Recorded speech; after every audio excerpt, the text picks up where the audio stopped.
नमस्कार, आप देख रहे हैं बाबा राष्ट्रीय न्यूज समय के साथ। वोटर अधिकार यात्रा से बदला है राज्य का राजनीतिक माहौल, पटना में पैदल यात्रा से होगी इसकी समाप्ति। कांग्रेस नेता राहुल गांधी, राजद के तेजस्वी यादव और महागठबंधन के अन्य नेता सोमवार को पटना में पैदल मार्च करेंगे। यह उनकी मतदाता अधिकार यात्रा का समापन होगा। पटना, कांग्रेस नेता राहुल गांधी, राजद के तेजस्वी यादव और महागठबंधन के अन्य नेता सोमवार को यहां पैदल मार्च करेंगे। यह उनकी मतदाता अधिकार यात्रा का समापन होगा। यह यात्रा लगभग 1300 किलोमीटर की दूरी तय करके 110 से ज्यादा विधानसभा क्षेत्रों से गुजरी थी। इसे राज्य में विधानसभा चुनाव प्रचार अभियान की शुरुआत माना जा रहा है। राहुल गांधी, यादव, भाकपा माले के दीपांकर भट्टाचार्य और विकासशील इंसान पार्टी के मुकेश सहनी पूरी यात्रा के दौरान एक खुली जीप में साथ साथ रहे। उन्होंने एकता का परिचय दिया और कथित वोट चोरी का संदेश राज्य के विभिन्न हिस्सों में पहुंचाया। एसआईआर के माध्यम से वोट चुराने के लिए मिली भगत। राज्य के 25 जिलों से गुजरते हुए यात्रा के दौरान वोट चोर, गद्दी छोड़ के नारे गूंजते रहे। नेताओं ने रोजाना विभिन्न स्थानों पर सभाओं को संबोधित किया, जिसमें आरोप लगाया गया कि चुनाव आयोग और भाजपा बिहार में मतदाता सूची के विशेष गहन पुनरीक्षण एसआईआर के माध्यम से वोट चुराने के लिए मिलीभगत कर रहे हैं। अब मतदाता अधिकार यात्रा सोमवार को पटना में समाप्त होगी। रैली के बजाय यात्रा के समापन को चिन्हित करने के लिए पटना के गांधी मैदान में एक पदयात्रा आयोजित की जाएगी। महागठबंधन के सभी वरिष्ठ नेता पदयात्रा में लेंगे भाग। कांग्रेस नेता पवन खेरा ने पटना में पत्रकारों से बात करते हुए ये जानकारी दी। उन्होंने कहा कि पदयात्रा पटना के गांधी मैदान से पटना उच्च न्यायालय के पास अंबेडकर प्रतिमा तक जाएगी।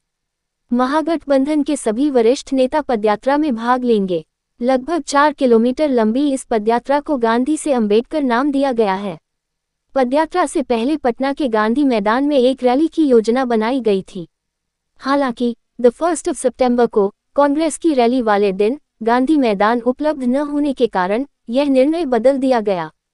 एसआईआर प्रक्रिया के बाद 65 लाख मतदाताओं के नाम सूची से हटा दिए गए। वेटनरी कॉलेज मैदान या मिल मैदान जैसे वैकल्पिक स्थल की बजाय कांग्रेस ने सीधे पदयात्रा की घोषणा कर दी।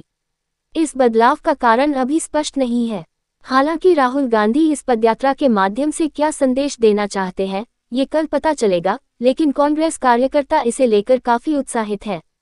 कांग्रेस नेता राहुल गांधी की मतदाता अधिकार यात्रा ऐसे समय में आयोजित की गई है जब बिहार में चुनाव आयोग ईसी द्वारा की गई विशेष गहन पुनरीक्षण एसआईआर प्रक्रिया के बाद 65 लाख मतदाताओं के नाम मतदाता सूची से हटा दिए गए हैं। नामों के अचानक नाम मतदाता सूची से हटाए जाने से स्तब्ध उन मतदाताओं के चेहरों पर निराशा छा गई जिन्होंने पहली बार ऐसी प्रक्रिया देखी थी।